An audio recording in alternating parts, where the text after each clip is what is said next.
Meu nome é Ana.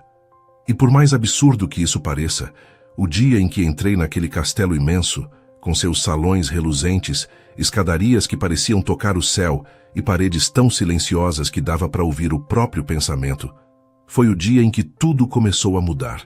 Eu não fazia ideia, só estava ali para trabalhar, só isso. O cheiro de cera de móveis misturado com perfume caro e o leve aroma de flores frescas quase me fez espirrar quando entrei pela porta lateral. A governanta mal me olhou nos olhos. Pontual, ótimo. Vamos direto ao ponto, ela disse, caminhando rápido, com passos duros, sem esperar resposta. Eu fui atrás, engolindo seco, sentindo o suor escorrer entre as costas, por baixo da camisa de algodão engomado que minha tia tinha passado com tanto carinho. O corredor parecia interminável. Tapetes vermelhos, quadros com molduras douradas, retratos de gente séria que provavelmente nunca sorriu na vida. Meu coração batia descompassado, e minhas mãos tremiam, segurando com força o pequeno bloquinho onde anotei mentalmente tudo o que precisava lembrar. Não falar demais, não olhar nos olhos dos nobres, abaixar a cabeça, sorrir quando for necessário e não tropeçar. Nunca tropeçar.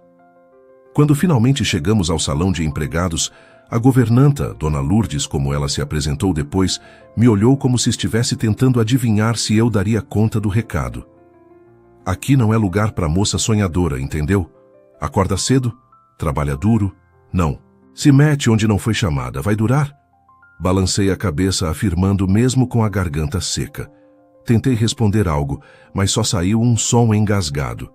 Eu queria dizer que precisava muito daquele emprego, que minha tia Cida tinha apostado tudo em mim. Mas engoli em seco. A resposta certa era o silêncio. Nos dias seguintes, minha rotina era clara.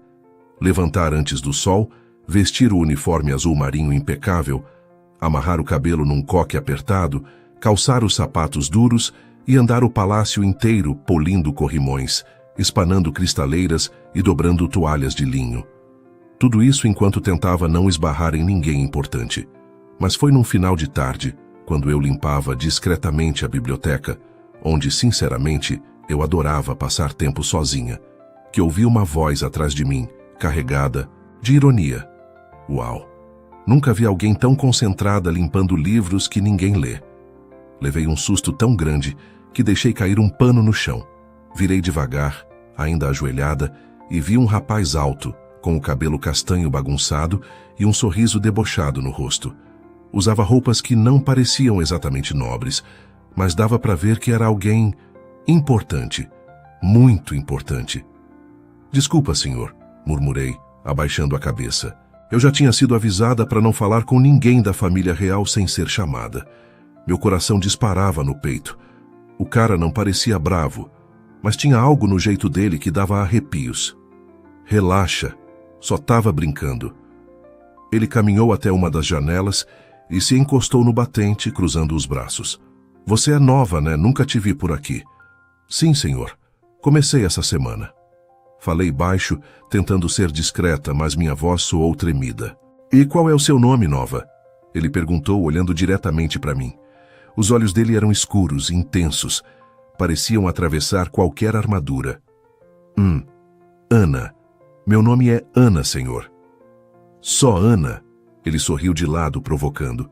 Nada de sobrenome nobre, brasão, linhagem. Tentei rir, mas saiu mais como um engasgo. Só Ana mesmo. Interessante. Ele me estudava como se fosse descobrir algo escondido no meu rosto. Você limpa livros como se eles fossem de cristal. Gosta de ler? Balancei a cabeça, sem saber se devia continuar respondendo. Gosto, bastante. Ele se afastou da janela, dando 2 passos lentos até a mesa. Pegou um livro qualquer e folheou sem interesse. A maioria aqui não lê nada, só enfeite, mas você parece diferente. Meu estômago revirou. Que tipo de brincadeira era aquela? Seria só mais um nobre entediado tentando se divertir às minhas custas? Eu não podia dar esse gostinho a ele. Com licença, senhor. Ryosa, preciso terminar meu trabalho. Falei firme, mas sem ser rude. Peguei o pano e me levantei, evitando o olhar dele. Ah, claro. Vai lá. Não quero atrapalhar seu momento com os livros. Ele disse num tom que soou estranho. Não era deboche, nem grosseria. Era como se estivesse curioso. Fingi que continuei limpando por mais alguns minutos, mas meu coração ainda batia tão alto que eu mal ouvia o som das folhas sendo varridas do chão. Quando ele saiu, o ar pareceu voltar para os meus pulmões. Mas alguma coisa me dizia que aquele homem, aquele príncipe, ia cruzar meu caminho de novo. Naquela noite, deitada em meu pequeno quarto nos fundos do castelo, com os lençóis ásperos e o som distante da chuva batendo na vidraça, fechei os olhos tentando esquecer aquele encontro. Mas não consegui. O olhar dele ficou gravado na minha mente, como se estivesse me dizendo que nada na minha vida seria como antes. E talvez ele tivesse razão. No dia seguinte, fui escalada para limpar o salão de música. Era um dos meus lugares favoritos, não por causa dos instrumentos raros ou dos candelabros de cristal, mas porque quase nunca tinha ninguém ali. A luz do sol passava pelas janelas altas, criando manchas douradas no chão de mármore. Era calmo, seguro. Eu estava terminando de limpar o teclado de um piano antigo quando ouvi a porta se abrir devagar. Por um instante, pensei que era a governanta ou algum mordomo. Mas quando olhei pelo reflexo da tampa polida do piano, era ele, o príncipe. Meu coração deu um pulo. Virei o rosto rapidamente, torcendo para ele não me notar. Tentei parecer ocupada, mexendo nos panos, mas não adiantou. Ele entrou com passos firmes, sem dizer nada. Apenas me observou por um tempo que pareceu longo demais. "Você sempre anda por aí fingindo que não me viu?" Ele perguntou, com aquele tom despreocupado, mas que carregava uma pontinha de desafio. Suspirei baixinho. "Não, senhor, que eu só achei que não queria ser incomodado."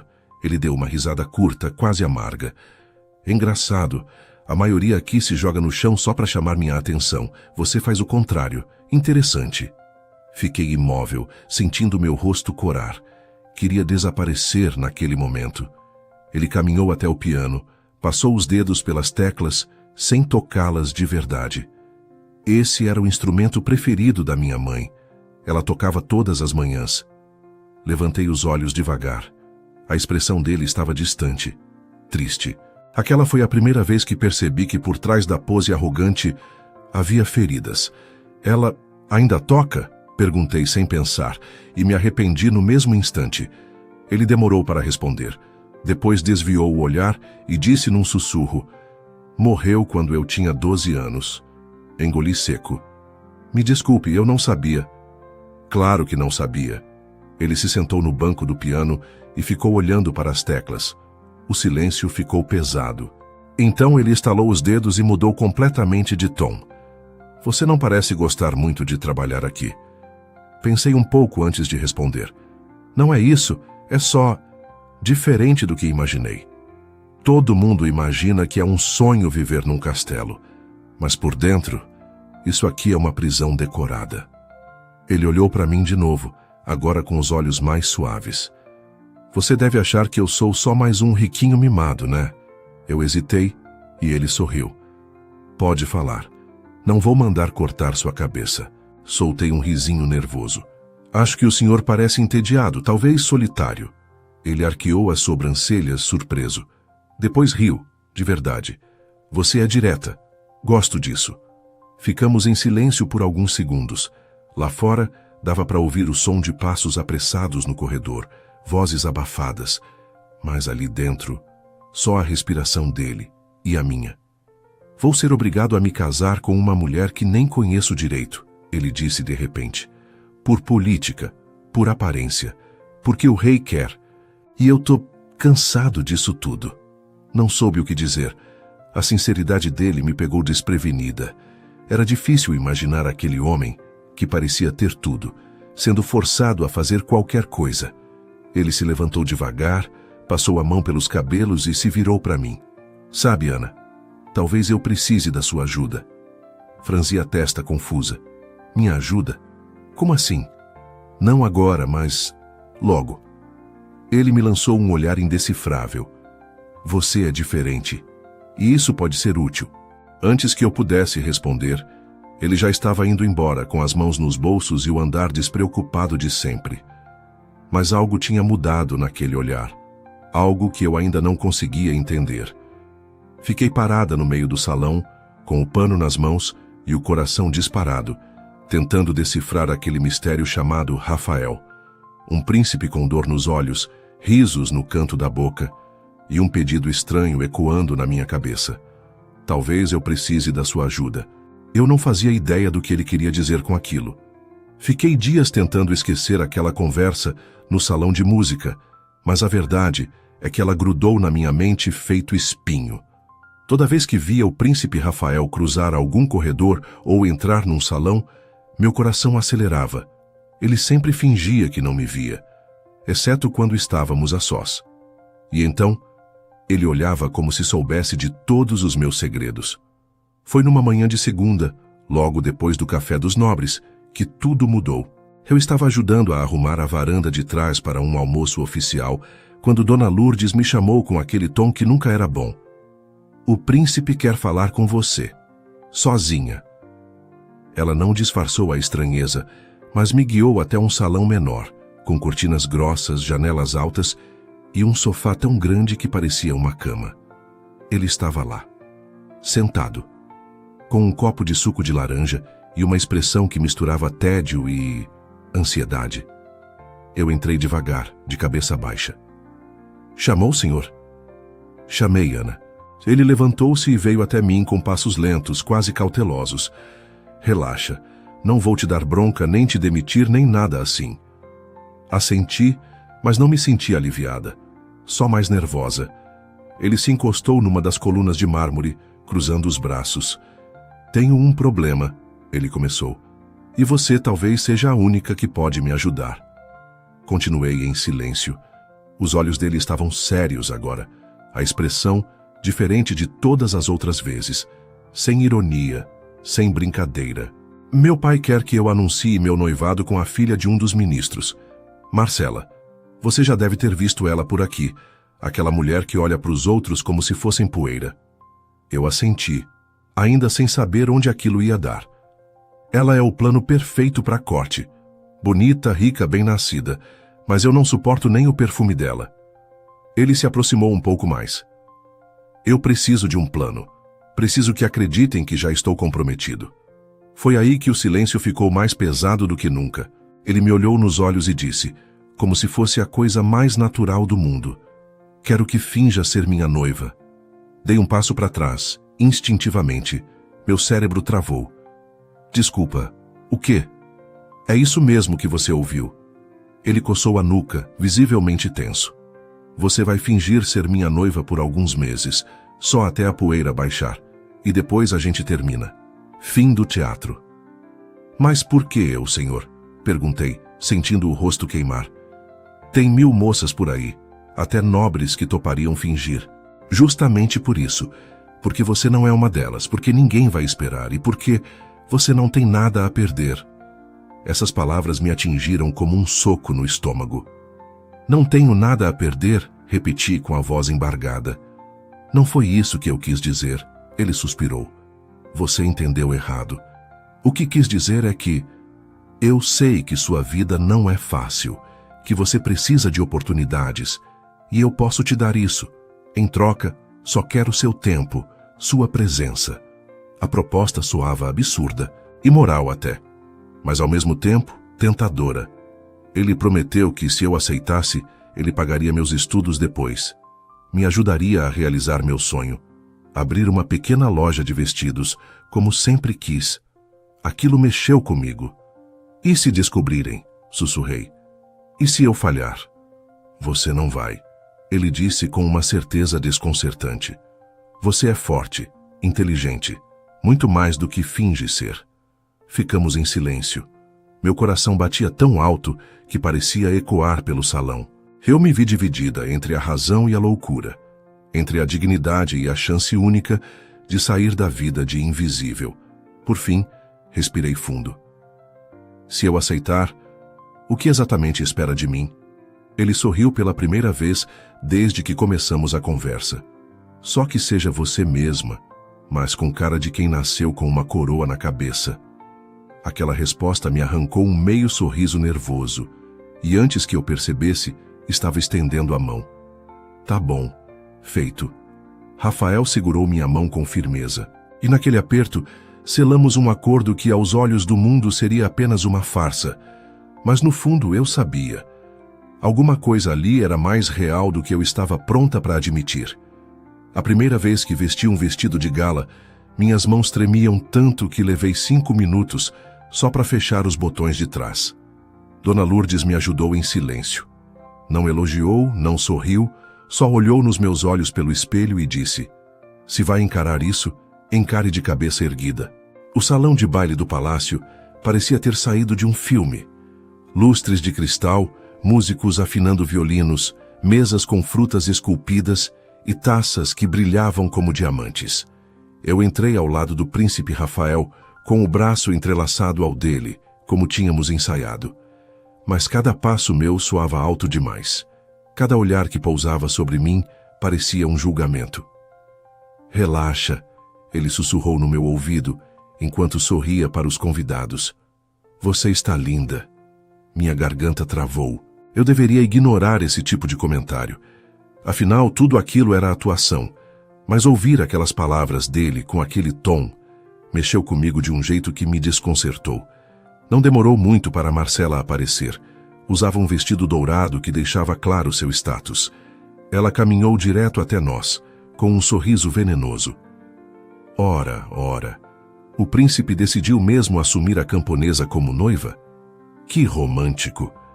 Eu respirei fundo, pronta para desviar, mas Rafael respondeu por mim. Sim, que ela é mais elegante e inteligente que metade da corte. Marcela arqueou a sobrancelha, surpresa. É mesmo? E sabe dançar como uma dama, ou só esfregar chão? Antes que eu respondesse, provavelmente de forma desastrosa, Rafael me puxou gentilmente pela cintura e disse alto para todos ouvirem. Vamos mostrar. A orquestra começou a tocar e de repente eu estava no meio do salão, girando sob o olhar de dezenas de pessoas, com um príncipe segurando minha mão. Minhas pernas estavam bambas, minhas mãos suadas, mas ele me guiava com firmeza. Você está indo bem, ele murmurou com um sorriso discreto. Só olha para mim. Eu obedeci. E naquele instante foi como se o salão desaparecesse. Era só eu e ele, e o calor das mãos dele, e o cheiro amadeirado de seu perfume. A dança terminou com aplausos tímidos e muitos cochichos. Eu me curvei como ele havia ensinado, mas quando virei para sair do salão, Marcela bloqueou meu caminho. Você pode enganar a todos, querida, mas não a mim. Eu sei que tipo de mulher você é. Não pertence a esse lugar. Ela falou baixo, com o rosto perto do meu. O veneno na voz me fez congelar. Antes que eu pudesse reagir, senti a mão de Rafael em minhas costas. Tem razão, Marcela, ele disse firme. Ela não pertence a esse lugar. Meu coração parou. Ela pertence ao meu. E então, ele me virou suavemente, tocou meu rosto com uma delicadeza que eu não esperava e me beijou. Foi um beijo lento, profundo, real. Nada ensaiado, nada fingido. O salão inteiro ficou em silêncio por um segundo. Até mesmo a música parou. Senti as mãos dele segurando meu rosto como se eu fosse algo precioso. Senti meu corpo inteiro se aquecer, como se naquele instante eu realmente fosse dele. Quando o beijo acabou, tudo ao nosso redor voltou a existir. Os olhares, os cochichos, os flashes dos fotógrafos reais. Mas dentro de mim havia um caos silencioso. Ele me olhou como quem sabia que tinha passado do limite, mas não se desculpou. Só disse com a voz rouca: se for para fingir, que seja direito. Eu não consegui responder. Só balancei a cabeça, sentindo a respiração falhar. E naquele instante, percebi. A farsa estava começando a se misturar com algo muito mais perigoso. Algo que nem eu, nem ele estávamos preparados para controlar. Depois daquele beijo no baile, tudo mudou. As pessoas me olhavam diferente nos corredores. Alguns com inveja, outros com desdém, e uns poucos com respeito. Mas o que mais mudou foi o jeito que Rafael me olhava. Como se algo dentro dele tivesse virado do avesso. E dentro de mim também. Nos dias seguintes, Passamos a ensaiar mais a farsa, como ele ainda chamava. Almoços juntos no jardim, caminhadas forçadas pelos corredores, até pequenas aparições na sacada para que o povo nos visse. Mas o que mais me assustava era o que acontecia quando não tinha ninguém olhando. Como naquela tarde em que fui buscar um livro antigo na biblioteca para a rainha e encontrei Rafael lá, sozinho, deitado no chão de mármore, com os olhos fixos no teto. Ele parecia perdido. "Tá tudo bem?" Perguntei sem cerimônia. Ele virou o rosto devagar, depois se sentou rindo de leve. "Você não cansa de me surpreender. Qualquer outra pessoa teria se ajoelhado, pedido desculpas e saído de fininho. Eu não sou qualquer outra pessoa." Cruzei os braços, desafiando. "E você também não." Ele me encarou por um instante, depois apontou para o tapete ao lado dele. "Senta. Tô precisando de companhia sem filtro." Sentei devagar, com cuidado. Ficamos em silêncio por um tempo. Depois, sem aviso, ele apontou para o canto da biblioteca. Foi ali que minha mãe costumava me ler histórias antes de dormir. Ela dizia que eu tinha cabeça de nuvem, que sonhava demais. A vulnerabilidade na voz dele me desarmou. Rafael nunca falava da mãe. Aquilo era raro, valioso, e eu sabia disso. Eu também sonhava muito, confessei, com vestidos, cores, tecidos. Eu desenhava escondido com carvão no papel de pão que a minha tia trazia do mercado. Ele me olhou curioso. "Você desenha?" Assenti, meio envergonhada. "Não é nada demais, só rascunhos, é bobo." "Quero ver." "Não." Levantei as mãos rindo. "São horríveis." "Mostra, Ana." Ele sorriu, mas era diferente. Era um sorriso leve, quase orgulhoso. Cedi. Corri até meu quartinho, voltei com um caderno amassado que escondia entre o colchão e a parede. Quando mostrei, preparei-me para risos ou piadinhas, mas Rafael virou as páginas devagar, com atenção, silêncio, e quando terminou disse apenas: "Isso não é só talento, é dom." Fiquei tão sem graça que cocei a nuca e desviei o olhar. "Para... É sério." Ele levantou-se ainda segurando o caderno. "Você já pensou em estudar moda? Fazer isso de verdade? Com que dinheiro?" Soltei mais ríspida do que queria. "Não é tão simples pra gente como é pra vocês." Ele ficou em silêncio por um momento. Depois disse: "E se eu disser que posso tornar isso possível? Vai pagar meus estudos agora também, além de me usar como escudo?" Rebati, mas sem raiva. Era mais defesa. Ele parou à minha frente. "Se você quer fugir desse lugar, eu posso abrir a porta, mas se quiser ficar, posso te dar asas." Aquelas palavras grudaram na minha alma. Por mais que fosse tudo um teatro, naquele instante eu vi sinceridade nos olhos dele. E aquilo foi mais perigoso do que qualquer beijo. Rafael me devolveu o caderno com cuidado, como se fosse um tesouro. "Você é muito mais do que uma empregada fingindo ser princesa. É uma princesa que o mundo ainda não conheceu." Fiquei sem palavras.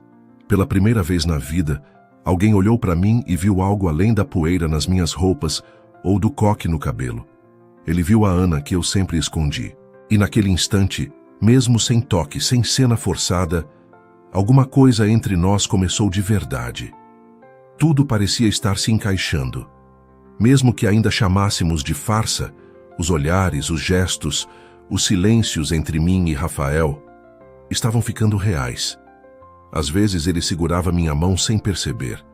Outras me procurava pela manhã, como se precisasse da minha presença só para respirar. Foi num desses dias em que a rotina parecia tranquila que tudo desmoronou. Eu estava no jardim, cuidando das flores ao lado de João, o jardineiro e meu confidente dentro daquele castelo, quando Dona Lourdes se aproximou com os olhos duros, mas estranhamente brilhantes. "Preciso falar com você. Sozinha," ela disse. Segui seus passos até o depósito de roupas do palácio, onde ela costumava organizar os uniformes antigos e objetos esquecidos. Lá dentro, o cheiro era de madeira, mofo e passado. Ela tirou uma pequena caixa de ferro enferrujado do armário alto e a colocou na minha frente, como quem deposita um segredo. "Isso é seu." Olhei para a caixa com as sobrancelhas franzidas. "Meu?" Foi deixada com você, na noite em que apareceu nos portões do castelo, enrolada num cobertor de linho caro, com esse medalhão preso ao peito. Ela respirou fundo. Eu escondi isso todos esses anos, a pedido da sua tia. Minha garganta secou. O quê? Dona Lourdes abriu a caixa e tirou de dentro um medalhão antigo, pesado, com um brasão real gravado no centro. Ao lado, uma carta em papel amarelado, com a tinta desbotada. Tremendo, peguei a carta e comecei a ler. Era uma despedida, uma súplica para proteger uma criança inocente. Nenhum nome, nenhuma assinatura. Por quê? Por que vocês esconderam isso de mim? Perguntei, a voz falhando. Porque te amávamos e achávamos que, longe da corte, você teria uma chance de ser livre. As palavras dela batiam em mim como ondas frias.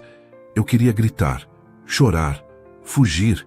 O mundo girava, e dentro de mim crescia a sensação de que tudo ao meu redor era mentira, até eu mesma. Corri para o meu quarto, trancando a porta atrás de mim. Deitei no chão, com o medalhão apertado entre as mãos. Tudo fez sentido de repente. O porquê da tia Cida nunca falar dos meus pais. O porquê de certas damas me olharem com nojo. Eu não era só a empregada. Eu era uma peça solta de um jogo antigo e perigoso. E então, no meio daquele turbilhão, Rafael apareceu. Abriu a porta sem pedir, como sempre fazia, e me encontrou sentada no chão, chorando. Ana, o que aconteceu? Mostrei o medalhão. A carta. E vi nos olhos dele a surpresa, o medo. E algo mais difícil de engolir. Cálculo. Como se uma parte dele estivesse tentando entender o que aquilo significava para o plano. Você sabia? Perguntei com a voz baixa, cheia de dor. Claro que não. Juro por tudo, Ana, eu nunca... Isso é uma loucura. Mas eu já tinha visto o suficiente. Me levantei devagar com o olhar firme. Não importa. Agora faz sentido. Você sempre me olhou como se eu fosse diferente. Como se soubesse que havia algo aqui para explorar. Não é isso. Ele tentou se aproximar, mas eu recuei. Ana, escuta. Não, acabou. Minhas palavras foram secas, definitivas. Isso tudo acabou. Naquela madrugada, sem fazer barulho, arrumei o pouco que tinha. Escrevi um bilhete curto. Obrigada por tudo. Mas eu preciso descobrir quem eu sou sem mentiras. Saí pelos fundos como entrei. Sem vestido, sem título, sem príncipe. Só eu e o vento frio da noite. E mesmo com o coração despedaçado, eu sabia que era o certo. Porque às vezes, para se encontrar, é preciso primeiro se perder. O castelo acordou em caos naquela manhã. Eu já não estava lá para ver, mas João me contaria depois, com olhos cheios de orgulho. O quarto estava vazio, as roupas dobradas com calma sobre a cadeira, o bilhete deixado em cima da cama de lençóis de linho real. Dona Lourdes escondeu as lágrimas ao ler. Mas Rafael entrou em choque. Segundo João, ele leu e releu o bilhete como se não acreditasse. Depois socou a parede, arrancou o casaco e gritou para os criados deixarem ele em paz. Foi a primeira vez que a realeza viu o príncipe despedaçado por dentro. Marcela, é claro, apareceu em minutos, como um abutre. Tentou consolar, tentou sorrir, tentou se insinuar, mas Rafael a olhou como quem vê uma parede e simplesmente disse: "Se afaste de mim." O rei soube da fuga antes do meio-dia. Convocou Rafael à sala do trono com urgência. Os conselheiros cochichavam. Um escândalo desses podia manchar a imagem da família real. E pior, com rumores sobre o passado misterioso da plebeia em fuga, tudo ficava mais delicado. Você vai trazê-la de volta, vai encerrar essa farsa. E vai se casar com Marcela, como é o plano, ordenou o rei com voz de pedra. Mas Rafael, ainda com o bilhete de Ana no bolso, respondeu sem hesitar: "Não." "Como se atreve?" O rei esbravejou, batendo na mesa. "Você está arriscando o futuro da monarquia por uma criada sem nome, sem sangue, sem valor." "Ela tem mais valor que todos os títulos dessa sala juntos," respondeu Rafael, calmo, porém firme. "E se for para ser rei traindo meu coração, então prefiro não ser rei." A sala caiu em silêncio. Pela primeira vez, Rafael ameaçava renunciar. Aquilo causou tremores na estrutura do trono. O rei, num último golpe, disse: se sair por aquela porta em busca dela, você abdica, sem volta. Rafael apenas encarou o pai e disse: então anote no seu diário, majestade. Hoje seu filho virou homem, saiu sem olhar para trás. Pegou um cavalo sem escolta, roupa comum, e partiu pelos caminhos do interior, perguntando em cada vila, cada praça, cada feira, se alguém tinha visto uma moça simples com um olhar triste e um medalhão antigo no pescoço. Em uma dessas buscas, ele chegou até a vila onde Ana cresceu. Bateu na porta da pequena casa com as mãos sujas de poeira. Foi tia Cida quem atendeu, com a cara fechada e os olhos duros. Ela não está aqui, disse, cruzando os braços. Mas esteve, ele respondeu, olhando para os detalhes do quintal como se buscasse sinais. E a senhora sabe onde ela pode ter ido? Porque eu diria: você já causou confusão o suficiente. A voz dela tremia. Ana sempre foi mais do que o mundo deixou ela acreditar, e justo quando ela começou a se encontrar, você apareceu e a bagunçou toda. Eu não vim para dar ordens, nem para convencê-la de nada. Rafael se aproximou, sem arrogância, sem coroa. Eu só quero pedir desculpas, e se ela me permitir, recomeçar. Tia Cida o encarou por um longo tempo. Depois suspirou. Ela gosta de feira, de gente de verdade. Se fosse fugir, fugiria para onde ninguém a reconhecesse. Vá para o interior, para o sul. Lá tem um lugar onde ela ia poder se esconder e costurar. Rafael sorriu emocionado. Obrigada, senhora. Ela resmungou um não me agradeça antes da hora e bateu a porta. Mas mesmo assim, ele saiu dali com esperança. Pela primeira vez em dias, ele sabia que estava no caminho certo. E naquele instante, mesmo sem castelo, sem carruagem, sem coroa, Rafael era mais príncipe do que jamais fora em sua vida. Acordei cedo naquele dia, bem antes do sol dar as caras no céu. A feira já estava sendo montada, os feirantes descarregando caixas, estendendo lonas, arrumando frutas em fileiras. O cheiro de pão fresco e fumaça de lenha se misturava ao frio da manhã. Eu ajeitei os cabelos no espelho rachado do quartinho alugado e vesti meu avental limpo, pronta para mais um dia no ateliê improvisado ao lado da costureira local. Desde que cheguei ali, na cidadezinha escondida entre serras, eu tentava reconstruir um pedaço de mim.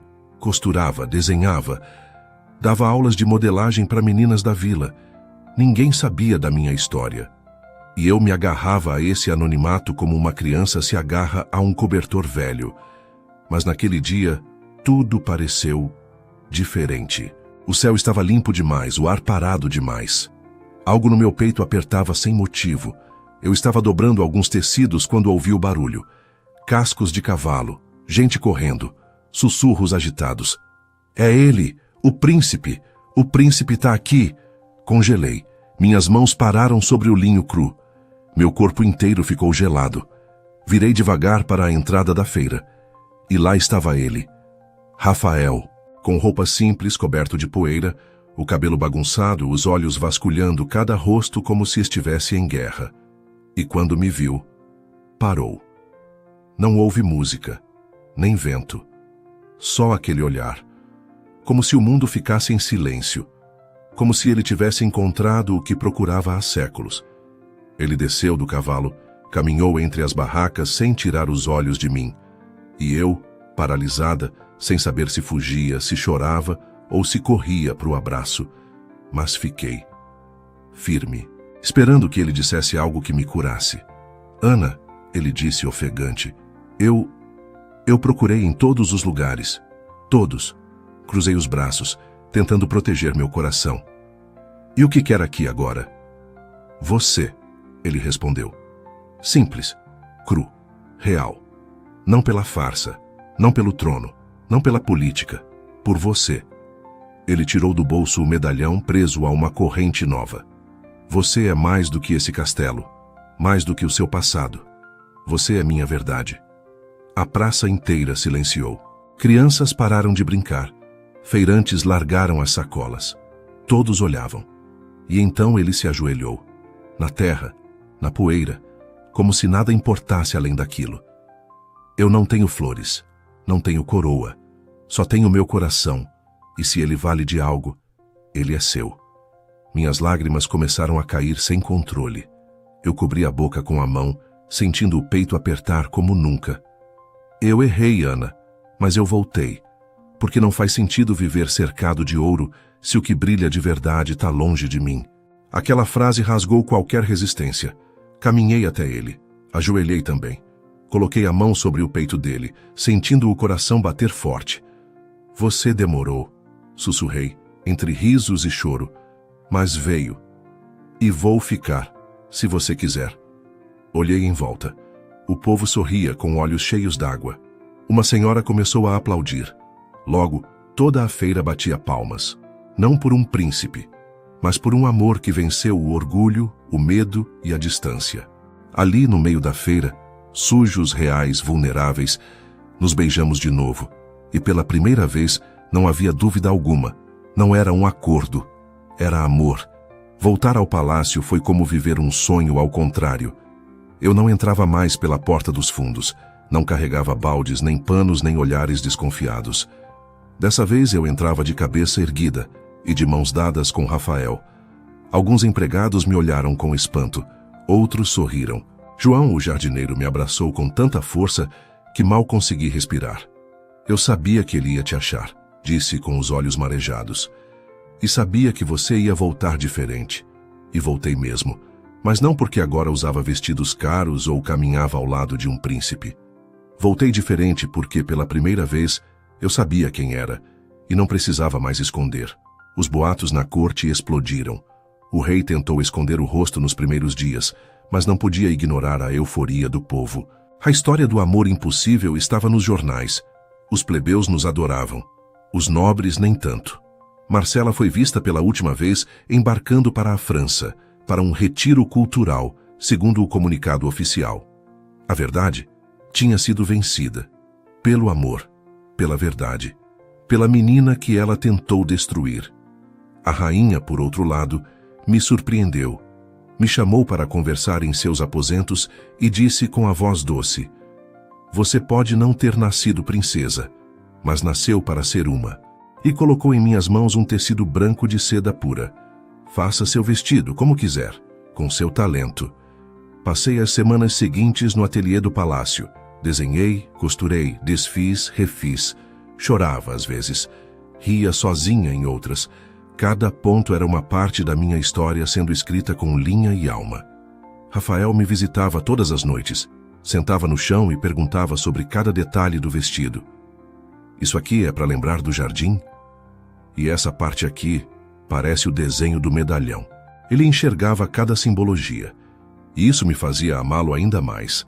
João organizava os arranjos de flores com a ajuda de Henrique, irmão de Rafael, que virou meu aliado silencioso dentro da família real. Dona Lourdes sorria de canto, com os olhos discretamente orgulhosos.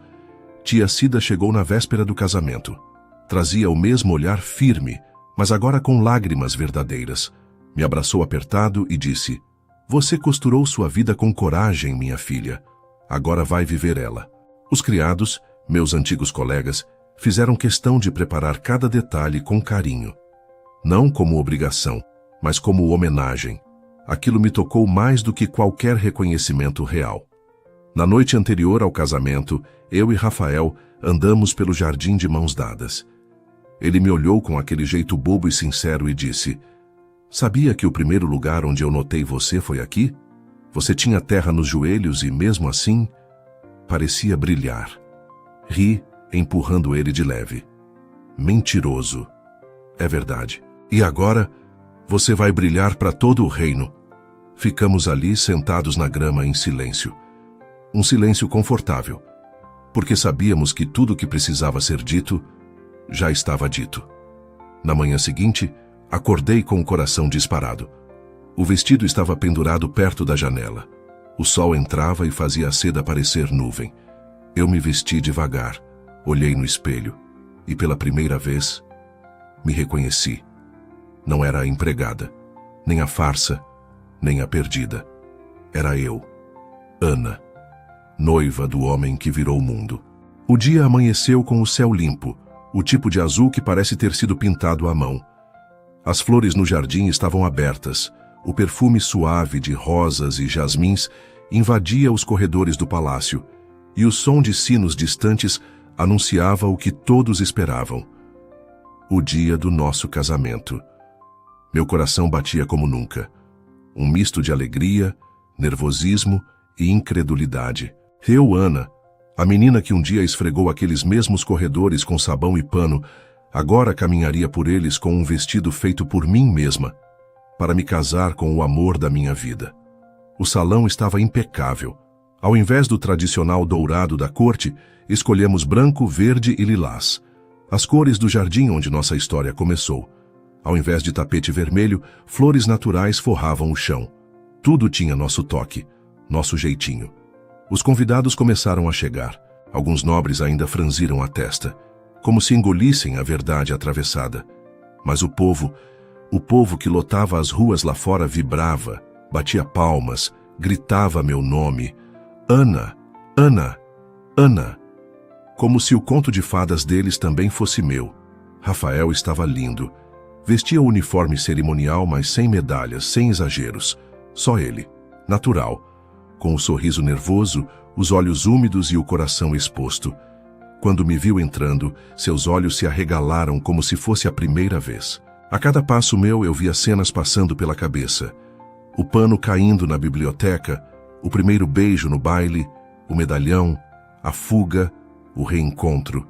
Tudo nos trouxe até ali. Cada lágrima, cada palavra, cada silêncio. Quando cheguei ao altar, ele segurou minha mão com tanta força que parecia querer segurar a minha alma. Você tá incrível, sussurrou. Você também, respondi, sorrindo de canto. O ministro começou a cerimônia, e mesmo sendo cheia de protocolos, ela parecia leve, como se fosse só nossa. Trocar votos foi o ponto alto. Rafael pegou o papel do bolso, todo amassado, e leu com a voz embargada: Eu prometo não te proteger do mundo, mas caminhar com você por ele. Prometo não fingir perfeição, mas te amar com verdade. Prometo nunca mais deixar você partir. E se partir, prometo ir atrás. Eu, com lágrimas escorrendo, segurei o riso e o choro ao mesmo tempo e disse: Eu prometo continuar sendo quem sou, mesmo que agora me chamem de princesa. Prometo costurar cada dia nosso com paciência, coragem e amor. E prometo nunca esquecer de onde viemos. Quando ele me beijou, o salão inteiro aplaudiu. Mas o que mais me tocou foi ver João, o jardineiro, limpando os olhos com o lenço. Tia Cida, no fundo, chorava escondido no ombro da rainha. Dona Lourdes sorria em pé, firme, mas com os olhos marejados. Depois da cerimônia, saímos à sacada do palácio. O povo estava lá embaixo, lotando a praça, aplaudindo, vibrando. Rafael me puxou pela cintura, sorriu e sussurrou: E pensar que tudo isso começou com um plano besta. Olhei nos olhos dele e respondi: E terminou com um amor de verdade. A multidão explodiu em aplausos quando ele me beijou de novo. Não um beijo de realeza, mas um beijo de dois corações que tinham se encontrado no lugar mais improvável possível. E ali, com o mundo aplaudindo e o coração transbordando, eu soube com toda certeza: contos de fadas existem sim. Às vezes começam com um balde e um pano, mas terminam com um vestido, um altar e um felizes para sempre.